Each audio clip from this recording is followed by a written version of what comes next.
1944년 7월 미국 뉴햄프셔 산속 호텔. 전쟁이 끝나지도 않았는데 44개국 대표단이 한자리에 모였습니다. 의제는 단 하나, 전쟁 뒤 세계를 지배할 돈, 그 주인을 정하는 것이었는데 단 3주 만에 결론이 났습니다. 앞으로 세계의 기축통화는 미국 달러. 그런데 이상한 게 있습니다. 왜 하필 달러였을까요? 총 한 발 쏘지 않고 어떻게 달러가 세계의 돈이 될 수 있었을까요? 오늘 그 진짜 이야기를 사료와 기록으로 파헤쳐 드리겠습니다. 끝까지 보신 뒤 댓글로 여러분의 생각을 남겨주세요. 지금 바로 시작합니다. 자, 달러 이야기를 하려면 먼저 달러 이전 이야기부터 해야 합니다. 기축통화라는 게 뭘까요? 쉽게 말하면 전 세계가 공통으로 쓰는 기준이 되는 돈이에요. 현재 어느 나라에 가도 달러만 있으면 거래가 되는 그 느낌이라고 할 수 있죠. 그런데 이 자리, 달러가 처음 차지한 게 아닙니다. 달러 이전엔 영국 파운드화가 있었는데요. 19세기 후반 세계 교역 대금의 약 60%가 파운드로 결제됐습니다. 당시 영국은 해가 지지 않는 제국이었어요. 인도, 호주, 캐나다, 아프리카까지 지구 육지 면적의 4분의 1을 지배하던 나라였습니다. 그런데 1914년 총성 한 발이 이 모든 걸 흔들기 시작했어요. 1차 세계대전이 터진 겁니다. 전쟁은 돈을 먹는 괴물이거든요. 영국은 전쟁 비용을 감당하려고 미국에 손을 벌렸습니다. 무기, 식량, 필요한 모든 걸 미국에서 사들였어요. 그런데 미국이 파운드를 받았을까요? 아니었습니다. 달러 아니면 금, 둘 중 하나만 받겠다고 했어요. 전쟁이 끝났을 때 영국은 미국의 최대 채무국이 되어 있었습니다. 한때 세계의 채권자였던 나라가 하루아침에 빚쟁이가 된 거예요. 직장으로 치면 이런 겁니다. 가장 잘 나가던 팀장이 갑자기 옆 팀 팀장한테 월급을 빌려 쓰는 신세가 된 거거든요. 신뢰가 흔들리기 시작한 겁니다.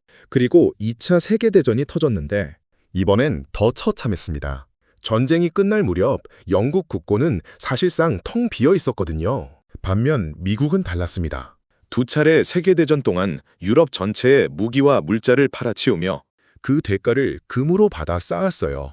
1945년 전쟁이 끝났을 때 미국이 보유한 금은 전 세계의 약 63%였습니다. 전 세계 금의 3분의 2가 미국 금고에 쌓여 있었어요. 달러가 기축통화가 된 건 어느 날 갑자기가 아니었습니다. 두 번의 세계대전을 거치며 필연적으로 만들어진 결과였죠. 그리고 그 필연이 공식 선언된 곳이 바로 1944년 브레턴 우즈였습니다. 1944년 7월 1일 브레턴 우즈 회의실 안에서 가장 주목받은 인물이 있었는데 영국 대표단 수장 존 메이너드 케인즈였습니다. 20세기 가장 위대한 경제학자, 불황이 오면 정부가 돈을 풀어야 한다는 이론으로 지금도 전 세계 교과서에 이름이 실린 그 사람입니다. 케인스의 꿈은 단순했는데 어느 나라도 지배하지 않는 공정한 세계 통화를 만드는 것이었어요. 그가 직접 설계한 통화 이름은 방코르. 달러도 파운드도 아닌 완전히 새로운 국제 통화였습니다. 이걸 발행하는 세계 중앙은행까지 함께 만들자고 했죠. 어느 나라도 혼자 세계 경제를 쥐락펴락 못하도록. 처음부터 구조를 잡겠다는 뜻이었어요. 합리적이지 않습니까? 실제로 유럽 여러 나라가 케인스 안에 공감했습니다. 그런데 미국이 반대했어요. 미국 대표 해리 덱스터 화이트의 주장은 간단했습니다. 새로운 통화는 필요 없다. 이미 전 세계 금의 63%를 가진 나라가 있지 않느냐. 그 나라 돈인 달러를 쓰면 된다는 거였어요. 논리적으로는 케인즈가 맞았습니다. 하지만 협상 테이블에서 논리보다 강한 건 따로 있었거든요. 바로 힘. 당시 미국은 전 세계 GDP의 절반을 혼자 만들어내고 있었고 전쟁으로 폐허가 된 유럽은 미국 돈이 절실했습니다. 케인스는 끝까지 싸웠지만 역부족이었습니다. 결국 달러만 금과 교환 가능한 유일한 통화로 결정됐고 나머지 43개국 통화는 전부 달러에 연동됐어요. 금 1온스는 35달러로 고정됐거든요.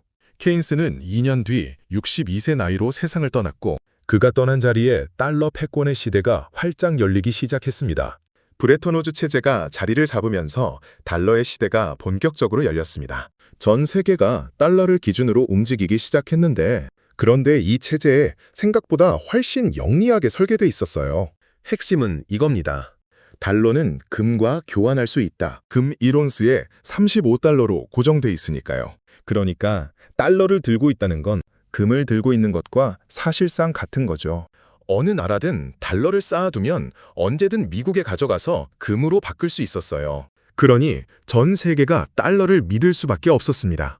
1950년대는 달러의 황금 시대였어요.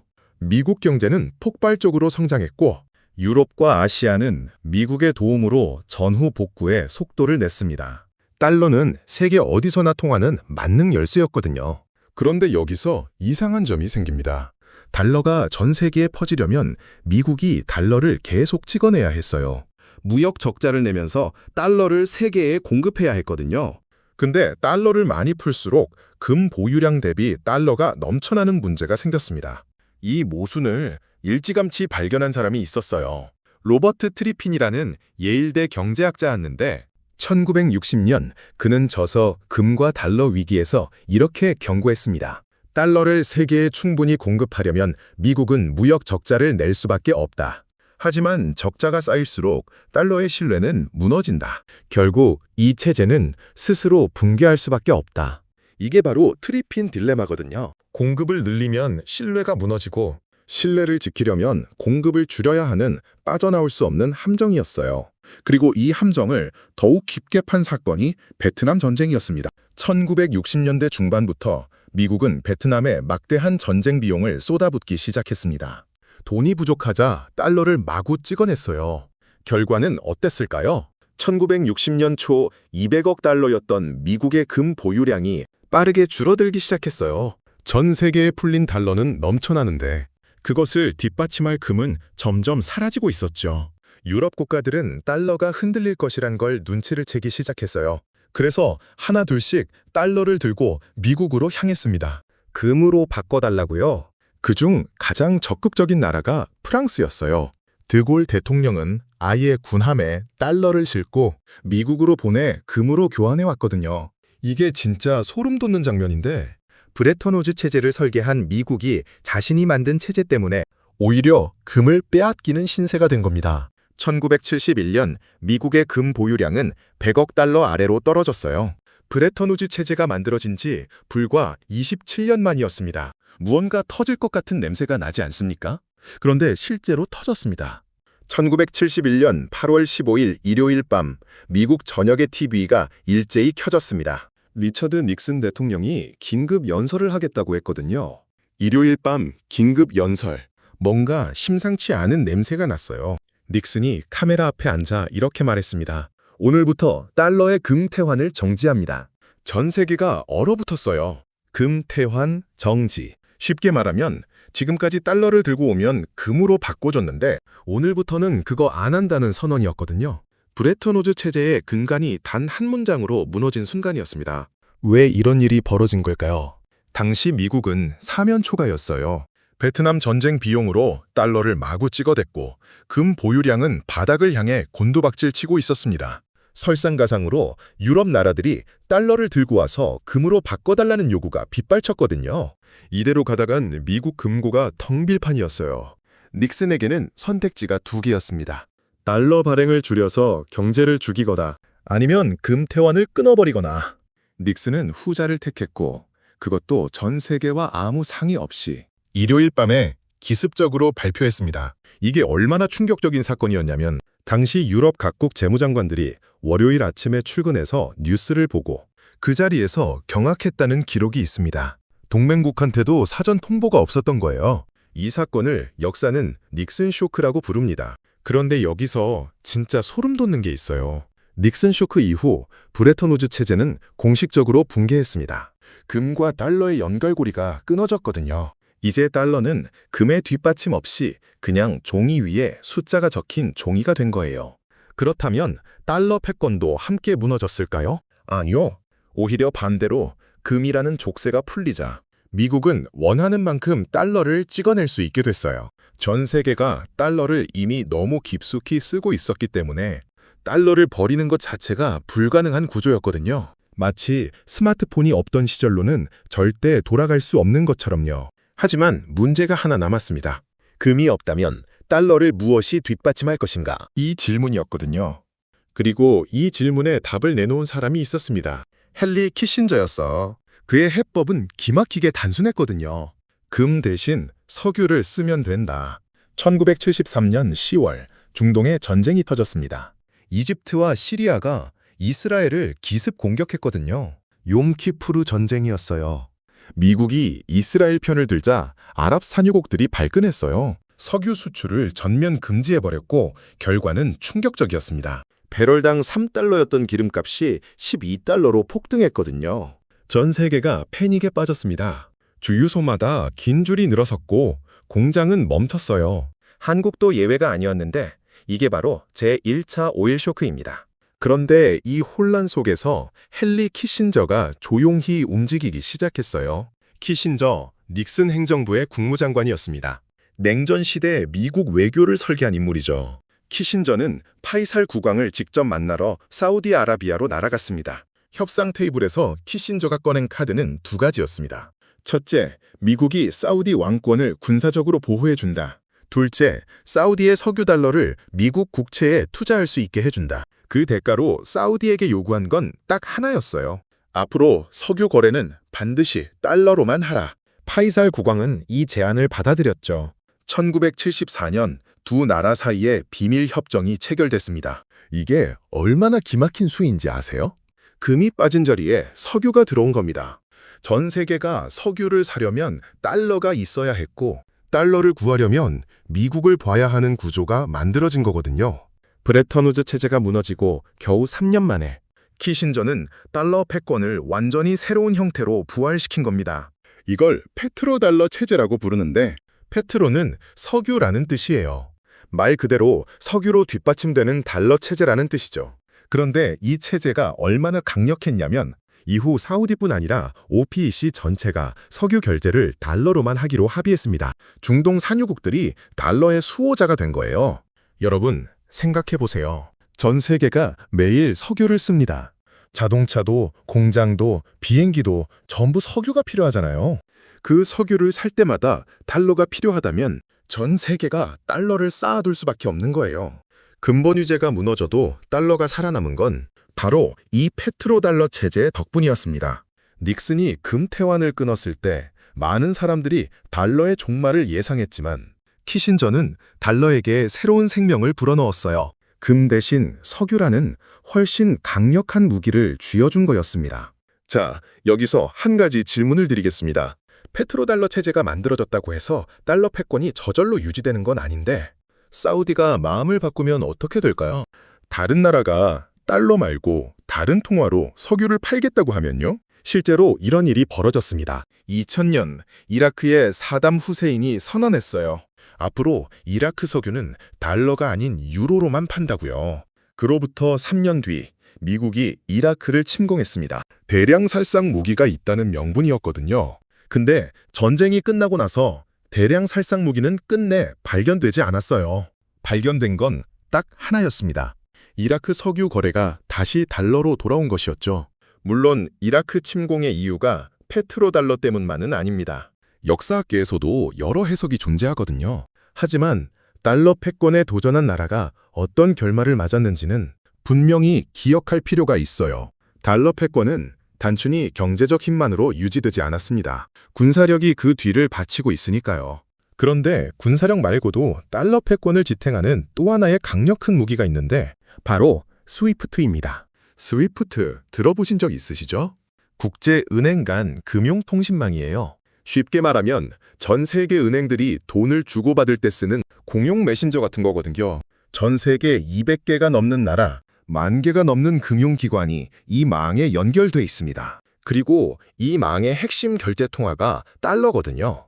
여기서 소름 돋는 건 미국은 이 스위프트를 무기로 씁니다. 2022년 러시아가 우크라이나를 침공했을 때 미국과 서방은 러시아를 스위프트에서 퇴출시켰어요. 국제금융망에서 러시아를 완전히 끊어버린 거죠. 결과는 어땠을까요? 러시아 루블화 가치가 순식간에 반토막 났습니다. 러시아 기업들은 해외 결제가 막혔고 수출입이 사실상 마비됐어요. 총 한 방 쏘지 않고 한 나라 경제를 뒤흔든 겁니다. 이게 달러 패권의 진짜 무서운 얼굴이죠. 군사력과 금융 네트워크, 이 두 가지가 맞물려 돌아가는 거예요. 어느 나라든 달러 시스템에서 벗어나려 하면 엄청난 대가를 치러야 하는 구조가 된 겁니다. 한강 조망권 아파트를 생각해 보세요. 한번 그 뷰에 익숙해지면 다른 집으로 이사 가기가 너무 힘들잖아요. 달러가 딱 그 느낌이거든요.